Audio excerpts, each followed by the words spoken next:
अब ये सत्य ज्ञान है। अब इस सत्संगों को सुनकर आम व्यक्ति की जुबान पर यह सत्य ज्ञान चढ़ जाएगा और हो सकता है इस दास से भी अच्छी तरह कोई बहुत मीठी मीठी बात बना के इस ज्ञान को सुनाने वाला भी आपको मिल जाएगा। और आपके अंदर एक विशेष कमजोरी है हमारे अंदर कि हम किसी की लतीफेदार बातें सुन ले उस पर इतने प्रभावित हो जाते हैं बहुत गणे, फिर उसकी महिमा गाँव आइयो हमारे भी सुनाइयो सत्संग आजा हमारे भी। इससे क्या होगा कि आपके हृदय में उस व्यक्ति विशेष के प्रति अपने गुरुदेव से ज्यादा श्रद्धा बन जाएगी और ऐसा बनने से आप पतिव्रता पद से गिर जाओगे। ये गुरु महिमा माता है।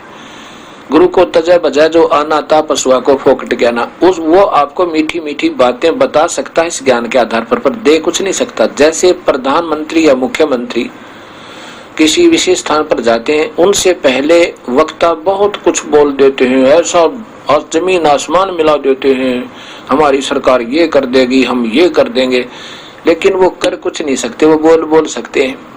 मुख्यमंत्री या प्रधानमंत्री आता है, दो शब्द कहता है कि तुम्हारा ये काम भी हो जाएगा, तुम्हारी सड़क भी बन जाएगी, तुम्हारा वाटर वर्क्स भी बन जाएगा, तुम्हारा स्कूल भी बच्चों का बन जाएगा। उसने इतना ही कहना, वो उसके शब्द में शक्ति है। और वो बोल रहे थे उनके शब्द में शक्ति नहीं है, वो नहीं कुछ कर सकते थे। ऐसे ही ये ज्ञान सुनाने वाले केवल व्यक्ति प्रभुता तो पा जाते हैं बोली समाज में, लेकिन इनके पास नाम देने का अधिकार है नहीं, शब्द शक्ति है नहीं, ये कुछ नहीं दे सकते। लेकिन हमारे अंदर एक विशेषता है या कमजोरी है, विशेष कमजोरी है। एक समय एक कमाल जो मुर्दा जीवित किया था कबीर परमेश्वर ने, अपने बच्चे की तरह रखा और उसको नाम दिया, सतनाम दिया। अब जवान बच्चा था, थोड़े से दिनों में सतगुरु की सुनकर बातों को, बड़े मीठी मीठी बातें लतीफेदार सुनावर, काफी संगत प्रभावित होगी और सब आकर कहे कि गुरुदेव बस कमाल तो आपको भी माफ करने वाला है, बहुत कमाल की बातें बताता है, बस हद कर रखी है उसने तो।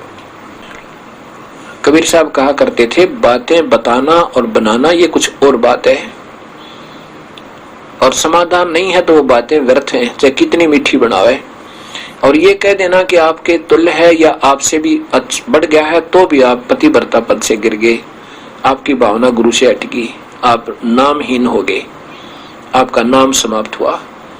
इतना ही नाजुक नाता इस प्रभु की भक्ति का है।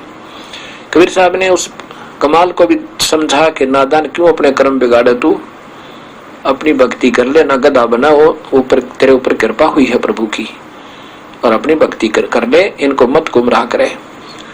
अब ये 2-4 बार सतगुरु ने उसको टोक दिया तो कमाल नाराज हो गया और जाकर के ना काफी दूर की तो और जाकर के कहीं पर अपना आश्रम बना लिया। क्यों, वो चेले चपटे जो गुरुदेव के थे वो उसके ऊपर प्रभावित हो गए थे, उसकी मीठी मीठी बातें सुनकर कि आप वहां आश्रम बना लो, अलग से रहा करो।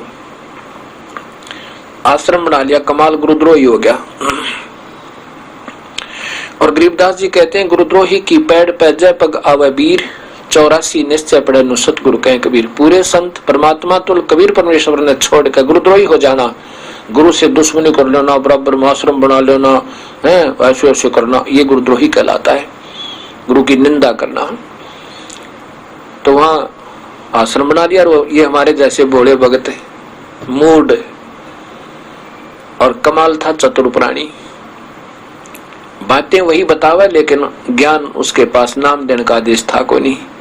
तो यहाँ ने कहा कि चतुर प्राणी चोर हैं, ये मूड मुग्ध है ठोठ, और संतों के निकाम की इनके देगल जोट। इतने सत्संग सुनकर फिर भी आन संत से भगत से प्रभावित होते हैं तो उनको कोई ज्ञान नहीं, उनका पल्ला वो तो मूड है, और वो मूड उन नादान नीचों जैसे ही है, कमाल जैसे के, और उनके पीछे पड़े रहो और जाओ नरक में दोनों। अब कमाल वहां आश्रम बना कर रहने लगा, खूब मीठी मीठी बातें सुनाओ। वो जो श्रोतागण थे बहुत गुण आने लगे, आश्रम भर जावे, सत्संग सुनावे हर हफ्ते में एक दिन। अब क्या हुआ, कुछ दिनों के बाद उन श्रोता गुणों का नुकसान होने लगे, क्योंकि परमात्मा ने जो सहारा दे रखा था वो वापस कर दिया, कनेक्शन डिस्कनेक्ट हुआ, बिजली आई नहीं, पावर नहीं आई, तो पंखे चलने बंद हो गए, तो उनको सुविधा समाप्त हुई। कुछ दिनों में उनकी वह सब हानियां होने लगी। अब आपको कितने ही मीठी बात बताता हो कोई और एक नुकसान हो जावे, आपने उस संत की बात कति नहीं सुनावे, दोबारा नहीं जा सकते वहां पे। तो ऐसा ही पहले तो मीठी मीठी बातें अच्छी लगे थी, क्योंकि अच्छा सुरीली आवाज थी, जवान लड़का था, खूब बोल बोल को सुनाओ था। थोड़े से दिना में वहां पर 5 व्यक्ति जान लग गए। अब कमाल ने सोचा भाई की बात हुई, कोई भी नहीं आता। तो उसने क्या किया कि गुरुदेव का भंडारा करेंगे, कबीर साहब की कहते वर्षगांठ बनाएंगे, जन्मदिन, ये उसने समय निहित कर दिया और जगह जगह प्रचार कर दिया। तो सोचा गांव में बहुत कुछ कहा। तो वो निश्चित जब दिन आया, सबको कहा कि सब दूध देकर जाना नगर निवासियों को, और खीर बनाएंगे, भंडारा करेंगे साहिब के नाम पे। अब उस नगरी वालों में कबीर साहब की कृपा से ऐसी चेतावनी, अंदर से ऐसी धारणा भर दी कबीर साहब ने कि हर व्यक्ति, क्योंकि जून का महीना कबीर साहब की जयंती जून में आवे, जेठ में, उसमें दूध भी पशुओं के नीचे बहुत कम हो जाता है, बहुत कम दूध वाले पशु दूध देते हैं। तो हर व्यक्ति के मन में ऐसी धारणा भर दी कि मैं आज सुबह भंडारे में बख्ते दूध डालाऊंगा, और दूध की जगह पर पानी डालाऊंगा, जल। और किसने दिखा है मेरे 1 गिलास पानी में, और सब तो दूध डाले ही डालेंगे, वहां मेरा 1 गिलास जल होगा तो क्या पता लगेगा। अब ये सोच के सुबह उठे और लोटे में जल भरे और ढके कपड़े से ढककर, और वहां जाकर कहे सत साहेब महाराज जी, कमाल का सत साहेब भाई, सत साहेब आ गए? कहाँ जी? दूध लाए हो? कहाँ जी? डाल दो वहां पात्र में, बाहर एक पात्र रखा था। अब जावे और पात्र पे भी कपड़ा डाला हुआ था, कपड़ा ऐसे करे और नीचे डाले पानी, चल पड़े। सभी के सभी, कोई एक आधा तो दूध लाया नहीं, सभी की ऐसी धारणा होगी लोटा लावे और सत साहेब बोले और दिखावे कि हम लाए हैं, और ड्रम में डाल जावे। वो सुबह पानी का ठोक दिया, वो जल का भर गया सारा। अब कमाल बड़ा प्रसन्न हुआ, क्या तो सारा ही गांव झुक गया, या तो 5-4 ही आते थे। उसने सोचा कि फिर तेरे पे गांव प्रसन्न हो गया। अपने जो रहा करते आश्रम में चेले चपटे, उन तो बोला कि अभी बना लो, आज तो खीर और दूध खूब ठाठम ठाठ हो गए। अब उन शिष्यों ने, वहां के सेवकों ने उठाकर देखा, वो पर्दा उस मटके का, उस पात्र का, उस ड्राम का जिसमें दूध डाल रहा था सारा गांव, वो तो पानी का भरा। कमाल से कहा शिष्यों ने, सेवकों ने, कि महाराज जी तो दूध नहीं, वो तो सारा गांव पानी से भर गया। उसने, कमाल ने देखा, कमाल है, ऐसी बात थोड़ी हो सकती है। देखा तो वो पानी ही पानी था। इतना शर्मिंदा हुआ, वहां से रात को उस आश्रम न छोड़कर ना जाने कहां मरा जा गए।